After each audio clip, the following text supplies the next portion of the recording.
Hello. Oh, hi. My first slide is an introduction slide, so I'm going to kind of wait until it comes on. Oh, hi. My name is Milo McLaughlin-Greening. I'm going to be talking about a project that I have done called Collecting Commons. Originally, I was trained as an industrial designer and then kind of got sick of making things that people didn't need and then started making things for really rich people and got really sick of that. So did an MA at the Royal College of Art. The basis of what sort of my research was looking at how local material can be reused/saved to create objects that have some sort of social value. I sort of coined a phrase for this area of research, which was socio-vernacular. So it was kind of mixing ideas of social design, but then also ideas of vernacular architecture, which is sort of making with things around you. So the first thing I did was collect materials. The way in which I did that was make a trolley, which was a converted sort of shopping trolley, and knocked on people's front doors and asked them if they had any bits of wood that they didn't need anymore. And those conversations ended up being really interesting. So having a trolley meant that I could sort of be on foot, and it meant that I became a visible member of sort of a visible member of the sort of community where I was working in Clapton. And the sort of conversation at the door were really surprising. Initially, it was something I was really scared about doing, but actually, everyone that answers the door, and as soon as you say that you're doing a community project, they're always really excited about engaging and really sort of welcoming.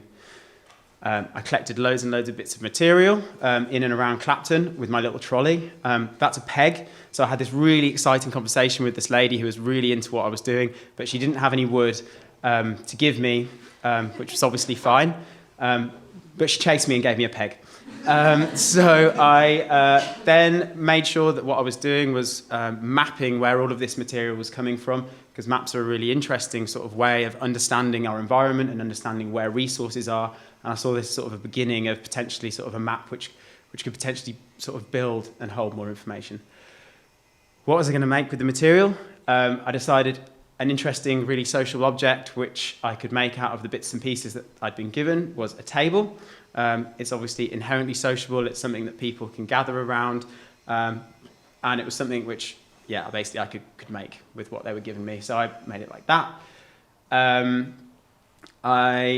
Part of the process was learning about local making facilities. This is a place called Rara, which is a workshop right by where I live in Clapton, which I didn't know about before the project, and then I found out about. And they are really interested in social projects as well, so they allowed me to use their wood workshop. A local mechanic gave me some alloy wheels, and I built a furnace just using material from a local DIY shop, and spent weeks and weeks in a friend's garden making coal fires, which were probably quite dangerous, and sand casting the legs of the table, and they had Clapton written on them. At the top, that's what the final table looked like. It was 4 meters long and had about 50 different pieces of wood, or 50 pieces from different houses. Each of the pieces of wood had a number engraved on it, and that number relates to a position on the map. And the idea was that when people were then invited, these are the invites. Personal invites went back to everybody that donated wood. The invitations had pictures of their original piece on it. And it was kind of trying to create some sort of feedback loop between the materials. So I was collecting material from people, using that collection process as an invitation, making an object with all of the material, saving it from going into the dump, and then inviting them to come back and have some sort of social event around that table, allowing them to meet people in their area that they might not normally meet, because the way in which they're connected was the fact that I knocked on their front door and they had a piece of wood. The event was really successful. It went really well. Lots of people came. Everyone was really excited about talking to each other and really proud of their piece of wood. That broke any sort of boundaries they might have already had because they had a reason to be there. This project has now fed into a larger project called the Liberty Hall project, which is based in Clapton, which is really exciting because it's a resident-run project where we've taken control of oh God, I'm really far behind. That's really cool. I'll tell you at the end. Then, after I finished my MA, that was my MA project, I got invited to repeat what I was doing in Milton Keynes. And that was really exciting for me because I was actually getting paid for it, and it meant I could do things a little bit bigger. So everything was done in a workshop. So the trolleys were made in a trolley making workshop. And instead of me just making a table with all the material, Instead, I was able to take that wood and use it to teach workshops. So I did 2-day workshops with some college students, which are here, and some retirees. And we all made our own stackable stools using some of the wood. So these are the stools that the college kids made. They loved it. They were really proud of what they did in the end. And it has the same sort of numbering system on the top. So that's what they look like. And then there was an exhibition. So this was at Milton Keynes Art Centre.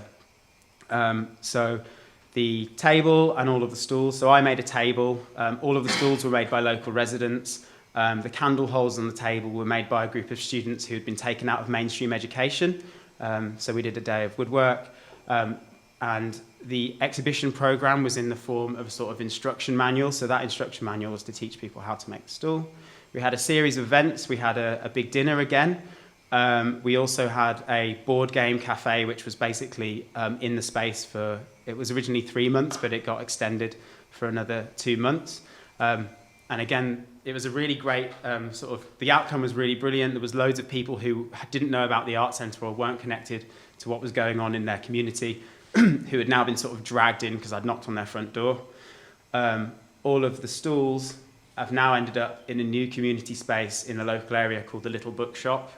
So they're being used there, so there's sort of a circle of the material.